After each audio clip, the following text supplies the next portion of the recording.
श्री शिवाय नमस्तुभ्यम। हर हर महादेव। देखिए आज की वीडियो बहुत ही खास होने वाली है क्योंकि बुधवार को पड़ रही है अष्टमी तिथि।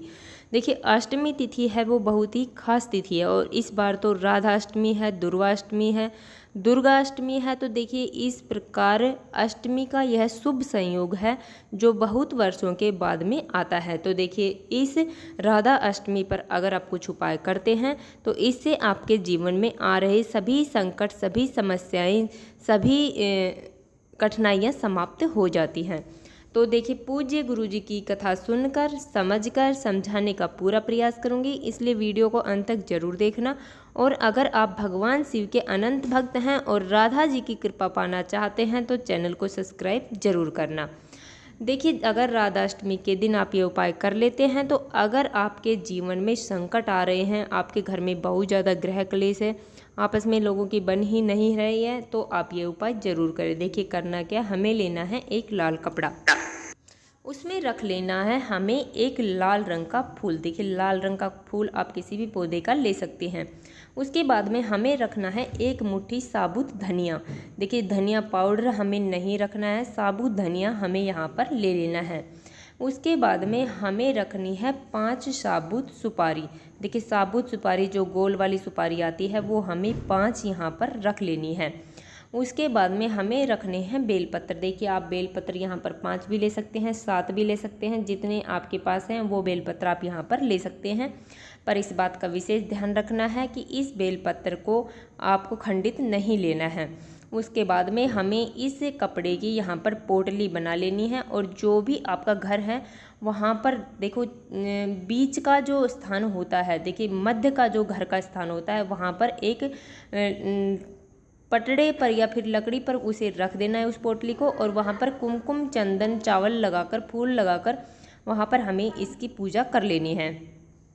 उसके बाद में वहाँ पर हमें 3 बार पानी से उसके ऊपर वारा कर लेना है। देखिए 3 बार पानी उसके ऊपर हमें घुमा देना है और उस पोटली को उठाकर हमें बिना बोले भगवान गणेश जी के मंदिर में छोड़कर आ जाना है। देखिए इससे आपके घर में जो भी संकट आ रहे हैं, जो भी लड़ाइयाँ हो रही हैं वो सभी समाप्त हो जाएंगे।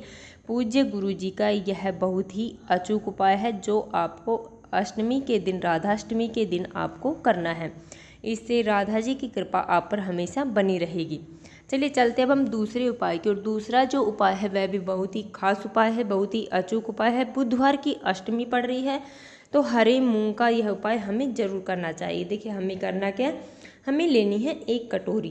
कटोरी हमें नई लेनी है, यूज की हुई कटोरी हमें यहाँ पर नहीं लेनी है। उसके बाद में हमें उसमें साबुत हरे मूंग भर देना है। उसके बाद में हमें उसके ऊपर गुड़ का टुकड़ा रख देना है। देखिए गुड़ है वो सबके घरों में आसानी से मिल जाएगा, हमें गुड़ का टुकड़ा यहाँ पर रख देना है। उसके बाद में उससे गुड़ और हरे मूंग के ऊपर हमें एक बेलपत्र रख देना है। देखिए बेलपत्र रखने के बाद में उस एक कटोरी के लेकर हमें अपने पूरे घर में घूम जाना है। अगर आप किसी बीमार व्यक्ति के लिए कर रहे हैं तो उसके ऊपर से हमें 7 बार घुमाकर उतारा कर लेना है और उसका घर के हर एक सदस्य का हाथ यहाँ पर लगवा देना है और उसे लेकर चले जाना है गणेश जी के मंदिर में। देखिए आसपास कहीं भी आपके गणेश जी का मंदिर हो वहाँ पर आप इसे ले जा सकते हैं।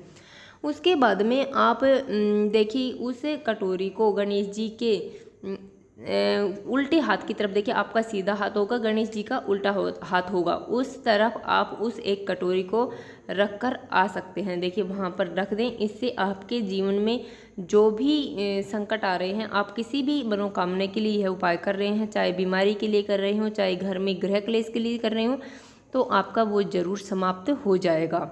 तो देखिए ये हो गए हमारे 2 उपाय। अब चलिए चलते हैं हम तीसरे उपाय की, और तीसरा जो उपाय है वह भी बहुत ही खास उपाय है, बहुत ही अचूक उपाय है हरे मूंग के दाने से। देखिए हमें करना क्या, हमें लेना है 7 हरे मूंग के दाने। हरे मूंग के दाने वो कहीं से खंडित नहीं होने चाहिए, टूटे फूटे हरे मूंग के दाने हमें नहीं लेने हैं, साबुत हरे मूंग के दाने यहाँ पर हमें ले लेने हैं।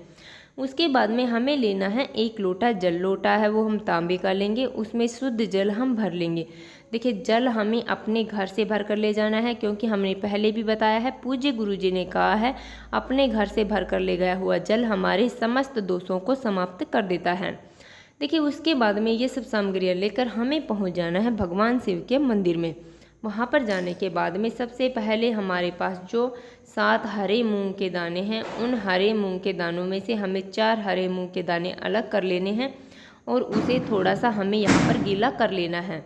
देखिए उसके बाद में हमें उन 4 हरे मूंग के दानों को भगवान शिव के शिवलिंग पर, जहाँ पर गणेश जी का स्थान है, वहाँ पर हमें समर्पित कर देना है। ओम गण गणपताय नमः का स्मरण करते हुए। देखिए बुधवार का दिन है, अष्टमी तिथि है, तो हमें यह हरे मूंग के दाने गणेश जी के स्थान पर समर्पित कर देने हैं। उसके बाद में 5वां हरा मूंग का दाना हमें लेना है और उसे भगवान शिव के शिवलिंग पर, जहाँ पर जलाधारी है, वहाँ पर मोटी सी एक लाइन है, वह माता अशोक सुंदरी का स्थान होता है, वहाँ पर हमें एक हरा मूंग का दाना समर्पित कर देना है, अपनी मनोकामना बोलते हुए, अपनी इच्छा बोलते हुए। देखिए 5 हरे मूंग के दाने हमने समर्पित कर दिए। उसके बाद में 6ठा हरा मूंग का दाना है, उसे हमें लेकर जाना है नंदी जी के पास। नंदी जी के पास ले जाकर नंदी जी के खड़े वाले पैर के पास हमें वह एक मूंग का दाना समर्पित कर देना है, अपनी मनोकामना बोलते हुए। देखिए हमारी जो भी इच्छा है, जो भी मनोकामना है, वो बोलते हुए हमें वह एक दाना समर्पित कर देना है। देखिए उसके बाद में हमारे पास जो 1 लोटा जल है, उस 1 लोटे जल में से थोड़ा सा जल हमें, जहाँ पर हमने गणेश जी वाले स्थान पर हरे मूंग के दाने समर्पित किए हैं, वहाँ पर हमें थोड़ा सा जल समर्पित कर देना है। उसके बाद में थोड़ा सा जल हमें माता पार्वती के माता अशोक सुंदरी के स्थान पर समर्पित कर देना है, जहाँ पर हमने हरा मूंग का दाना समर्पित किया है। देखिए उसके बाद में थोड़ा सा जल हमें कार्तिक जी वाले स्थान पर समर्पित कर देना है और थोड़ा सा जल हमें माता पार्वती के हस्त कमल पर समर्पित कर देना है। देखिए जहाँ पर कटी भाग है, जहाँ पर शिव पिंडी रखी हुई है, वहाँ पर हमें थोड़ा सा जल समर्पित कर देना, वह माता पार्वती का हस्त कमल होता है।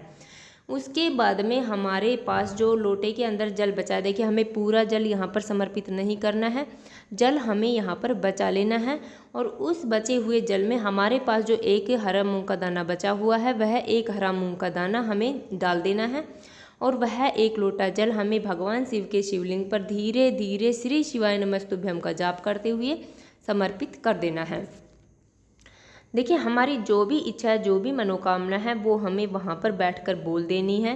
देखिए भगवान शिव की, माता रानी की कृपा से आपकी जो भी समस्या है वो ज़रूर समाप्त हो जाएगी। देखिए चले चलते हम चौथे और अंतिम उपाय की। और चौथा और अंतिम उपाय भी उन लोगों को करना है जिनकी कोई भी मनोकामना है वो पूरी नहीं हो रही है।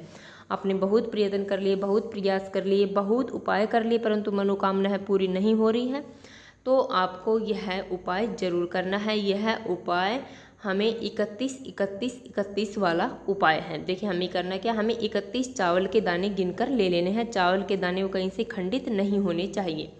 उसके बाद में हमें 31 मूंग के दाने भी ले लेने हैं। मूंग के दाने भी कहीं से खंडित नहीं होने चाहिए। उसके बाद में हमें 31 बेलपत्र ले लेने हैं।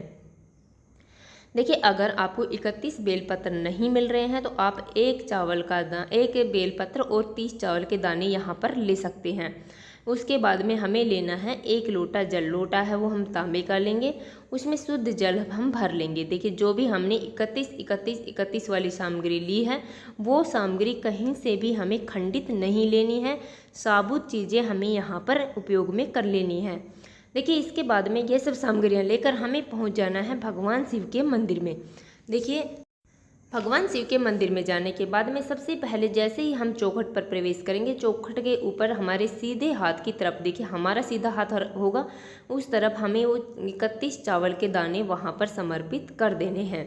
देखिए उसके बाद में हमें जाना है नंदी जी के पास। देखिए नंदी जी के पास जाने के बाद में हमारे पास जो 31 हरे मूंग के दाने हैं, उन हरे मूंग के दानों को हमें नंदी जी के खड़े वाले पैर के पास समर्पित कर देना है, अपनी मनोकामना बोलते हुए। जो भी हमारी इच्छा है, जो भी मनोकामना है, वो बोलते हुए हमें समर्पित कर देना है।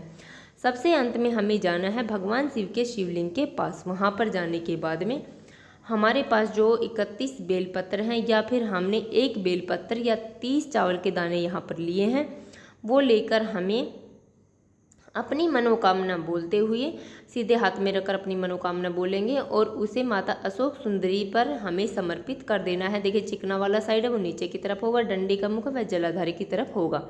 तो इस प्रकार हमें यह अशोक सुंदरी वाला उपाय आज के दिन जरूर करना चाहिए। उसके बाद में हमारे पास जो 1 लोटा जल है, उस 1 लोटे जल को हमें भगवान शिव के शिवलिंग पर धीरे धीरे श्री शिवाय नमस्तुभ्यम का जाप करते हुए हमें समर्पित कर देना है। देखिए, यह माता अशोक सुंदरी वाला 31 वाला बहुत ही अचूक उपाय है, बहुत ही कारगर उपाय है। इससे आपकी सभी मनोकामनाएं पूर्ण हो जाएंगी। तो देखिए, इस प्रकार हमने अपनी वीडियो में 4 महा उपाय आपको बताए हैं। जो भी आपको अच्छा लगे, जो भी सरल लगे, वो आप यहाँ पर कर सकते हैं। देखिए, हमने अपनी तरफ से समझाने की पूरी कोशिश की है। उम्मीद है आपको वीडियो समझ में आ गया होगा।